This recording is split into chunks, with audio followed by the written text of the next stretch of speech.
All right, we're back with our expert panel here. We have Jen Penner, she's our trainer. We have Dr. Drain here, and we also have, she's not an expert, but we really appreciate her opinion. We have Shobha Thomas here. She's our volunteer co-host. You know, I like to laugh a lot. I'm a very amusing guy, and also apparently a very modest guy. But one thing we're going to talk about is something very serious.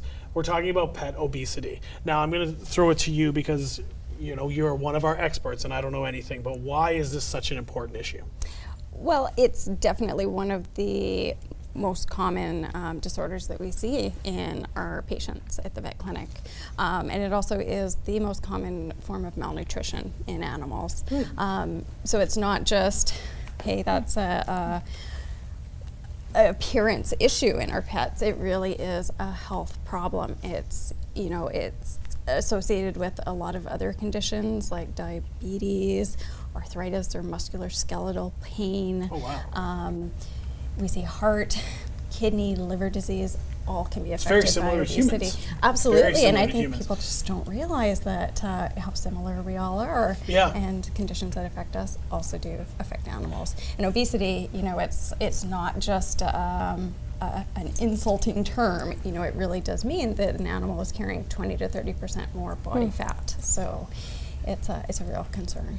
Now, it's a serious topic, and I wanted to get right on and stress how serious it is. But I'm going to pause for 1 second because we have to introduce our two other guests on the panel. Jen, I'm going to let you introduce these two. Awesome. This is Lexi. We got her from the Humane Society. She's my daughter Brooke's dog. And this is Trixie. She's a little Pomeranian, and she's my daughter Kaya's dog. Awesome. Well, thank you guys for being here. Now back to the issue at hand. How easy is it to lose control of your pet's weight?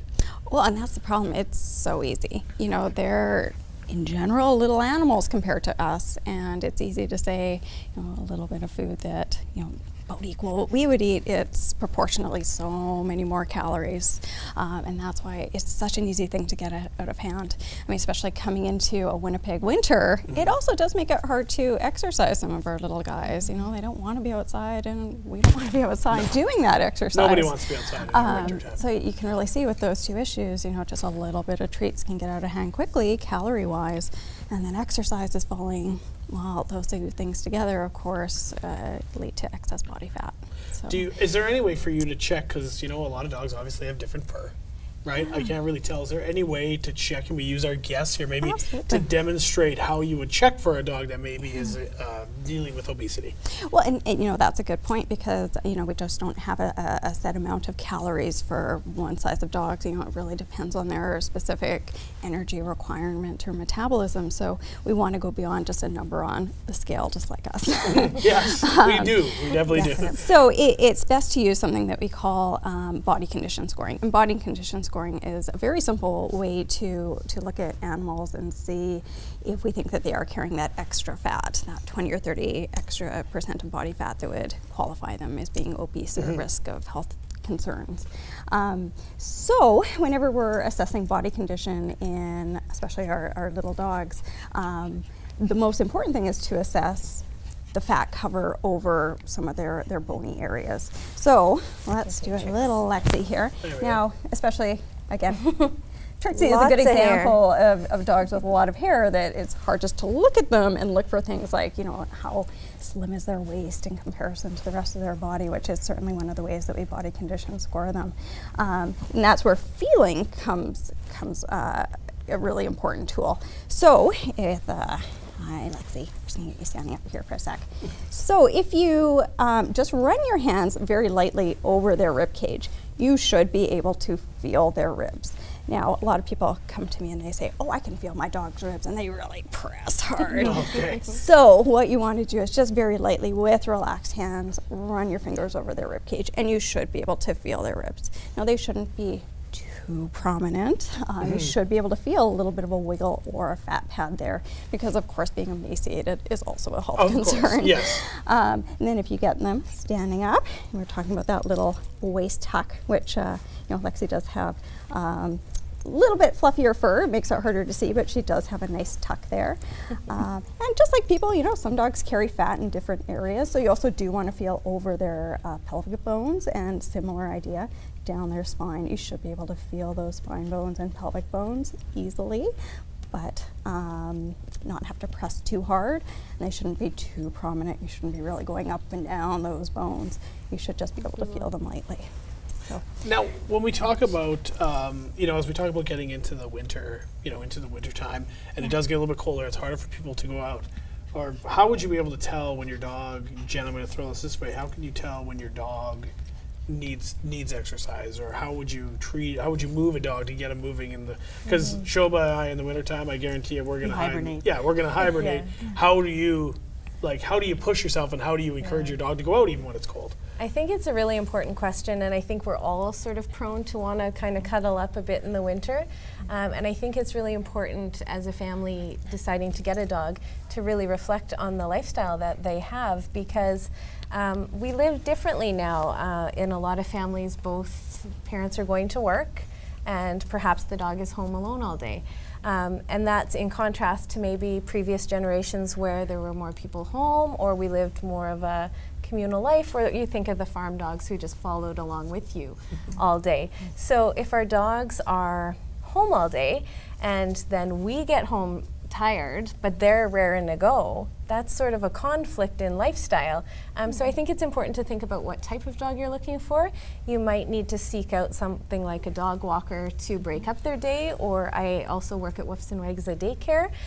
So for people who have long work hours, they can know their dog is getting some exercise, and they could maybe both go home tired and have a little cuddle on the couch. But really important to think about style of dog that fits your lifestyle, and there's certainly a lot of winter sports that have gained popularity here.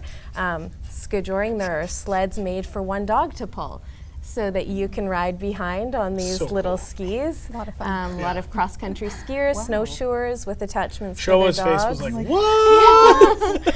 They're Start coming to really work that way. cool, yeah. We have a Skijoring vehicle that just brings Shoba to work every day. I don't see the problem with that. No, that's fine. You just She's pick not high your maintenance dog, at all. So, we're talking about how you want to keep your dog exercised. Of course, how you want to watch for that weight when you're feeling the dog to make sure where the problem areas are or what you should do. What do you do when you see that point where you're like, how is your dog going to start reacting when maybe they are that little bit obese or a little bit overweight? Absolutely. Sometimes it is hard to see, except for feeling that fat, that there is a difference. In general, though, they are much more lethargic, less willing to get up and exercise. They tend to be a little less enthusiastic about things in general. They'll often pant or breathe heavier. We see a lot of really overweight cats that'll no longer jump up on things that they were previously able to jump up on. Sometimes they're not able to clean themselves anymore, just get around the fat pad. So those are signs that, really this is a problem, and people can see that without even body conditions. Exactly, you could tell. Because you know your pet, right? Absolutely. You know your pet, you know how your pet acts, that's how it is. Yeah. Now, what would you recommend to somebody who maybe is dealing with this issue with their pet? What would you, I don't know, because guess what, I'm not a vet, that's why you're here. But why do you, are there diets that you recommend, or is there, what do they call it, regimen that you would use? Absolutely. Generally, it is nice to get help, because it is hard. It's much easier in general to try to prevent the weight gain than to get them to lose weight afterwards, because they're pretty smart. They just stop moving if we try to get them to diet, and they'll start begging. So absolutely, we sympathize. It's hard to get them to lose weight, and it is also one of the hardest problems that we see. Really? Definitely diet is a big part. And, aside from any specific diet, definitely getting your veterinarian to calculate the calorie requirement for your pet is the first thing to do. Perfect. Could she do it for me as well? Because that might help. Well, the second thing is also, we have a lot of people say, I follow the bag, I give a cup a day.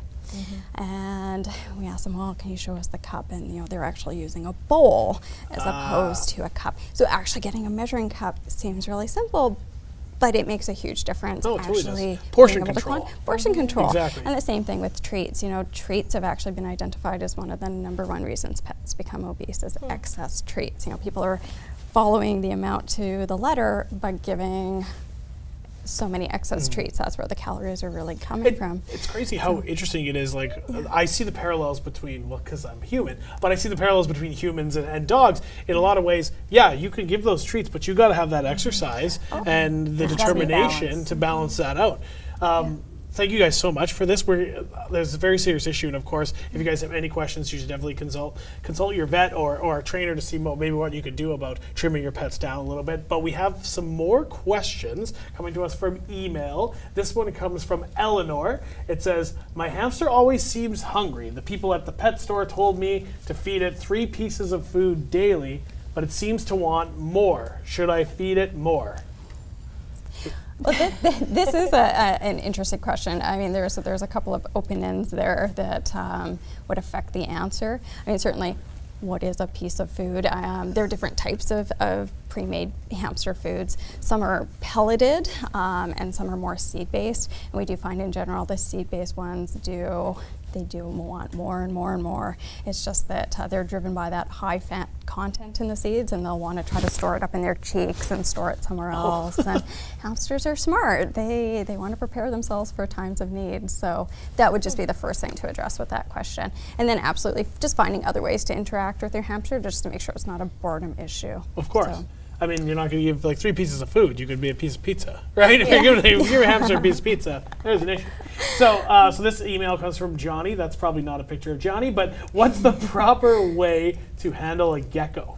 Yeah. Well, that's also a great question because, if you imagine just how small a gecko is, if you come in with your hand, that, to them very well could be a predator coming at them. So often, if you just go in to grab them, it's pretty scary. So the first thing when handling a gecko is just getting them used to your hand being around them, just putting your hand near them, getting them used to that before going to pick them up. And it's generally best if they actually go onto your hand and then you just cup gently over their body before lifting them. Always ensure you don't grab them by the tail because some geckos and lizards will lose their tail if they're grabbed and scared. So never handle their tail. Which is crazy interesting, but that's a whole other topic. Yeah, I actually have a personal story about geckos. A friend of mine had a gecko. And I know, get ready for this personal story. But I was staying at a friend's place, and he was away, and it was warmer summer, so I turned the air conditioning on, very cold, in the apartment. Sadly, the gecko did not like the cold air, and we ended up losing the gecko, and I feel so bad. Yeah. So that's another thing to be, it's very important to maintain the proper temperature for your pets, and that's all about getting educated with the animals that you have. Absolutely. Now, let's look at some of the animals that people have. This is Spirit. This is sent to us by Ellie. See, cats always look like they have mastered comfort. Absolutely. That looks like a comfortable not that cat. these dogs look uncomfortable, They look but quite comfortable as well. that cat looks really relaxed. Thank you so much. This is Zoe. Is it against Zoe or Zoe? I think it's Zoe. Zoe. Zoe? Yeah, I would say Zoe, not to. Okay, so I'm totally wrong, and everyone agreed that I'm wrong. This is Gia, sent to us by Joanne. Look at this. There's like a whole play structure. Which one's Gia? They all are. Yeah. They didn't have very clever they all names. are equally enjoying it. This is Mercy. I feel like when I think of Mercy, I think of like Full House. Yeah. Have mercy. This cat's like, have mercy. I'm sleeping. This was sent to us by Jean. Let's see if we. Oh, look at that. What a sweet. Look how how tough we all are. Puppy comes over like, Instantly melt. Right? This is a very Remington. Remington looks like he knows some things. Yeah, he's definitely right. He's seen some things. Yeah, he's.